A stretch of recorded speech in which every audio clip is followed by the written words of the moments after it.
right, Dr. Tammy Wilson joining us now with a look at, well, we were talking about flea and tick season. I mean, it feels like summer, spring outside right now, and it's Yes. going to be this weekend. Yes. So wanting to get a jump ahead of like, all right, the season's here. What do we need to do in advance? What do we need to do to prepare for? Because, we think about teas and flicks, fleas and ticks, but they can cause so many more issues other Yeah. than just the itching and the scratching. Yes. So starting us off, tell Yes. us about the presence of fleas and ticks in East Texas. It's something that we get owners, I'm sure you get calls Yes. about all the time. Yes.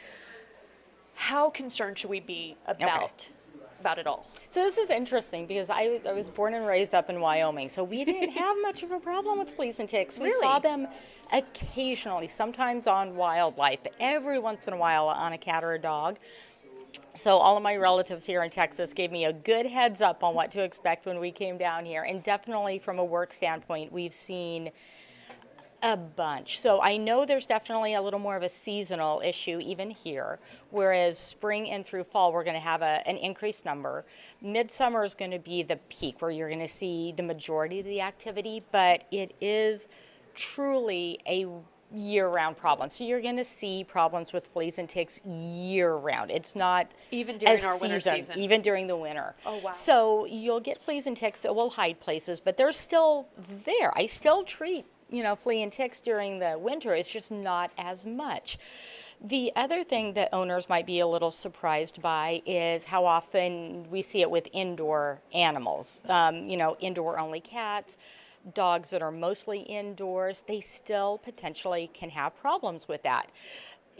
This time of year, we're out a bit more. Our cats are going in and out. Dogs might be going in and out a bit more, so they can bring stuff inside. So even animals that spend the majority of their time inside, it's still something that's going to be a concern. You can wash bedding, you can vacuum, you can do all of that on the inside. You can't really wash the outside. So, when our animals are outside a little bit more, they're going to be encountering things a little bit more. We have somebody come to the house and they'll spray the inside a couple times a year, spray around the outside. So you can have professional people that will come and try to decrease the numbers. But it's just part of living here. As many wonderful things as we have here, that's one of the, I guess you'd call it downside, is the drastic difference in the number of fleas and ticks compared to other areas. So it's definitely a concern. I'm curious why Yeah. that is. Is it just like maybe we have lakes, we have the moisture, the trees? The warmth, the everything. It's the everything, Yeah. combination of it Yeah. all. Yeah. Like I said, growing up, if it's 20 below and 2 feet of snow on the ground, you're not going to have a lot of fleas and ticks out. So, Right. but here, just the environment is just perfect for allowing a lot of those insects to run year round. So do you see a usual spike in the summer, or is this more of like you're getting calls year round with this issue from pet owners? We occasionally get winter calls or off-season calls, I guess you would say, but definitely this time of year. Okay. I mean, people are outside. You go to Home Depot and everybody's there buying landscaping stuff. People are outside. They're working in the yard. We're seeing insects. Yeah. You see stuff inside. So it's definitely kind of comes to people's mind that this is the time of year when they have to remember, we have a lot of owners that do things year round, which is advisable, but there may be people that take a break during the really cold months. It's like, we're outside. If you have an indoor-outdoor cat, they might be going outside more. Our dogs are spending a lot more time outside. We're going for walks, we're going to dog parks, we're going to different areas, we're doing adventures. And so springtime definitely, I think, reminds people that, we got to get back on that stuff. We got to, take care of the house and the yard and the pet. Absolutely. Yeah. And I know with flea bites, Yeah. it's not just the creepy crawliness of it all that makes you want to itch, Yes, yes. but it can cause a lot of other issues. Yeah. I know one, and I hate even to say the word, tapeworms. Tell us about it. So there's a couple of flea things that are beyond just the flea itself, and tapeworms is one of them. There is a specific species of tapeworm that the egg is ingested by the flea or picked up by the flea and then develops a little bit. And when the flea bites dog or cat, the larva from the tapeworm is actually passed into the dog or cat through the saliva. So it's through the bite, makes its way to the digestive tract, develops there, and then your dog or cat could have diarrhea, upset stomach, weight loss, stool changes, things like that, because the flea got transmitted tapeworm larvae to the pets. So you might not think of external parasite transmitting intestinal parasite, but it definitely does happen. Another one we see, and this is a weird one, is cat scratch disease or cat scratch fever. It's actually This song automatically played in my head. Yes, absolutely, the song. But so fleas can transmit that bacteria, whether it's the flea biting, whether it's the flea on the animal and the animal chews on and ingests the flea, even flea droppings on the ground. If there's a lot of fleas in the area, animals sniffing and chewing on things outside, they can pick up that bacteria from the flea droppings.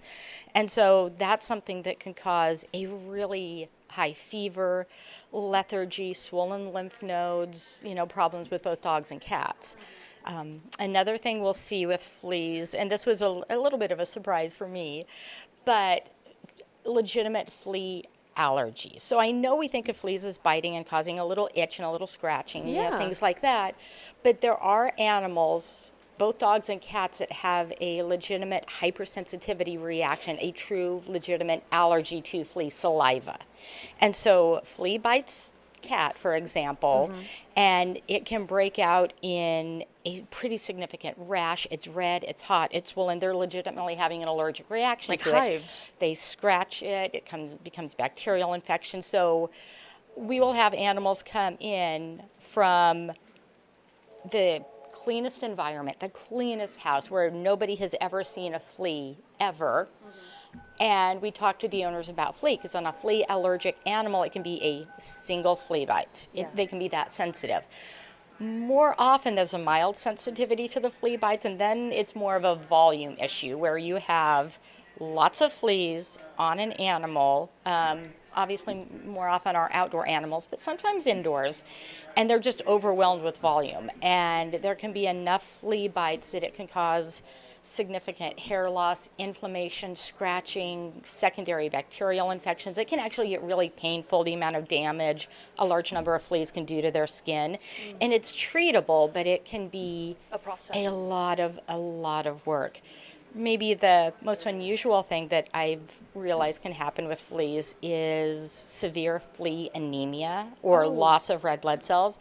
And hypothetically, it could be older animals, but the only time I've seen it is our tiny little neonates, like the little newborns, the little tiny bitty ones, tiny breed dogs, things like that, where there's enough of a flea problem that it actually drops their red blood cells low enough that they're anemic. They're pale, they're weak, they have, heart issues, and we've lost a few of the little babies because it was just too hard on their system. So fleas may seem a little more casual, a little more benign, but they can, in fact, be pretty devastating. And some of these things can be passed on to other pets as well as people. So fleas definitely warrant some protection from. Absolutely. Yeah. So a lot of dangers that come with it. Yeah. And you brought up flea allergies. I know people can get flea allergies too, where one little bite could create a hive for yourself. If you're allergic to them, same thing. Yeah, Yes. it does. It can do the same thing with them. So you don't have to see the flea To feel it. Yeah, to have that allergic reaction present itself. So. I also love the fact that you brought up that even in clean homes, because you bring up fleas and it almost feels like an insult to your cleanliness. Yes. No, the cleanest house in the world. Fluffy goes outside, wanders around. Tiny little flea comes inside on Fluffy. It doesn't have to bite him. It can be carried in. Flea jumps off.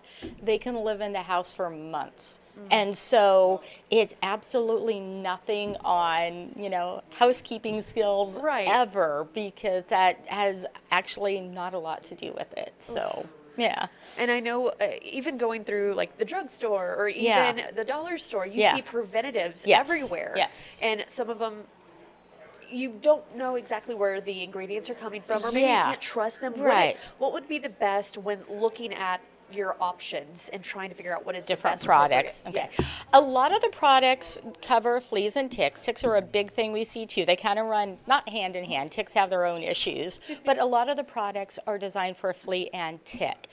I guess your three basic types of preventatives, there are chewable or tablet or some oral product.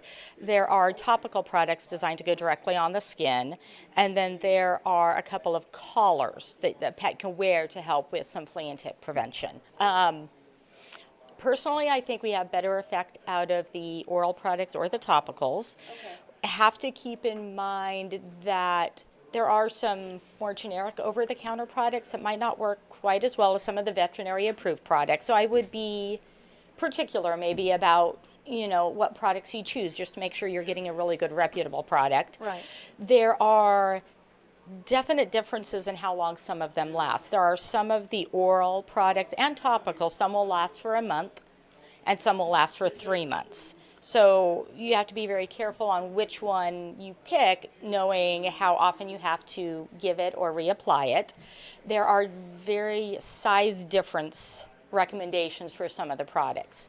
For example, one flea and tick product may cover a dog that weighs 10 to 20 pounds, and then 20 to 40 pounds, and then 40 to 80 pounds. You want to stick within that size, make sure you're getting the right weight and the right species of product that you're using. Would that determine dosage or something? It does, yeah. Okay. Yeah, there's a big dosage difference with it. And with some of the chewable products, it definitely do not split them. I always, whether it's topical or chewable, don't try to split between pets. Right. Because there might be a subtle difference in how much the pet is getting. And the chewable products, they can't guarantee that all of the medicine is evenly distributed between the entire tablet.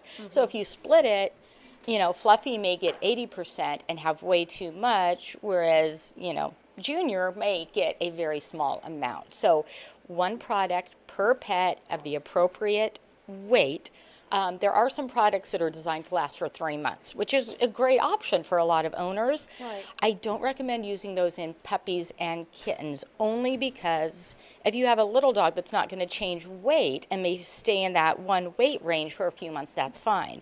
But if we've got a 10-week-old Labrador puppy and you give him a 3-month product that is designed for 10 to 20 pounds, you give that lab 2 weeks, he's going to be out of that weight range. Yeah. And so the longer acting products are much better when they've reached their adult weight as opposed to when they're growing. The last thing that I really always try to stress to owners is if you're using the topical products, the ones you put on their skin, Yes. follow the directions very closely on how and where you apply them. It has to go on the skin, not the hair. Okay. It doesn't do any good on the hair. We got to make sure we get to the skin. I've even shaved a little spot for some owners to make it really easy.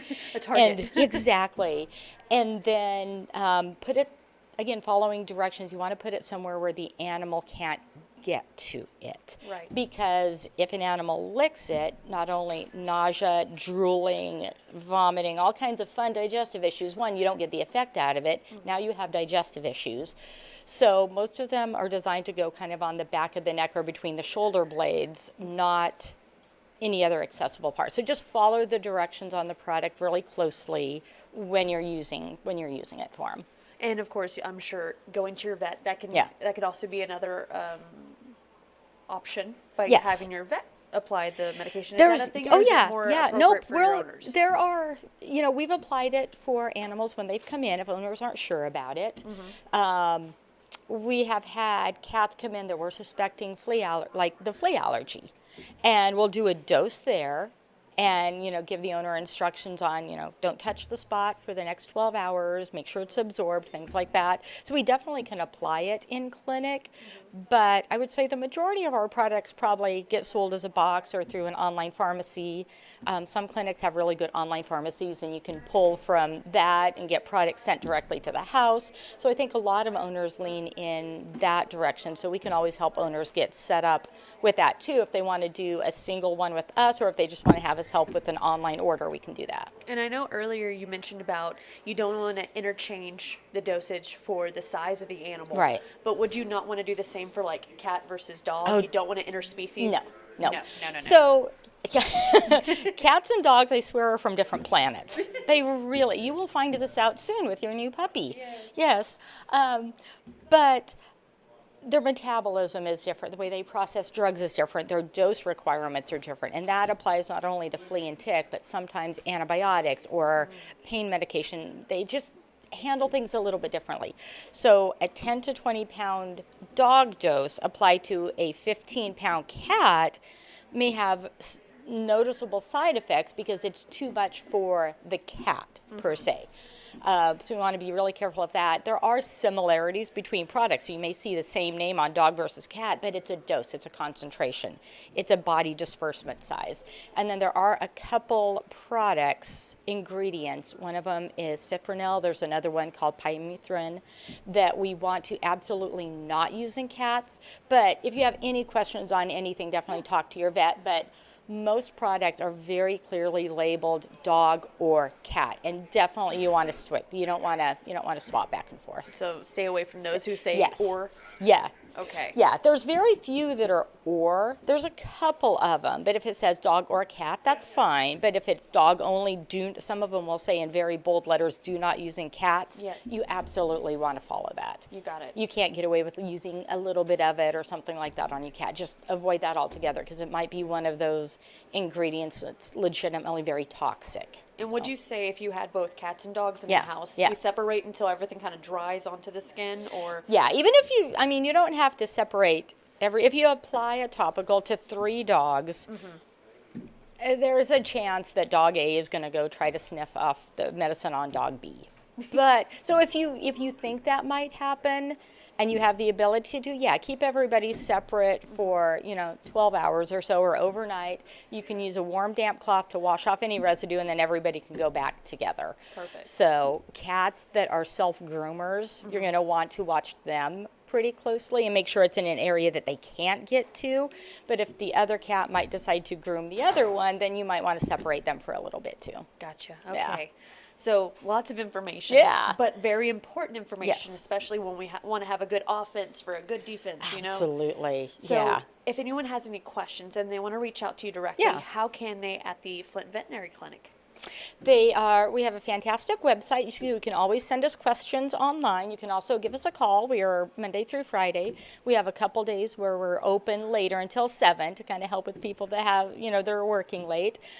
Feel free to give us a call, and any of our receptionists or technicians are happy to answer some questions. They're happy to, if it's something they don't know, they will pass the information on to one of the vets, and we'll get back to you as soon as we can. There you go. Yeah. And thank you for tuning in for another vet project here on East Texas Now. Tune in every Thursday, 12:30, when we answer your questions when it comes to your critters at home. We'll see you next time, and thank you so much. Thank you. Dr. Tammy Wilson joining us from the Flint Veterinary Clinic.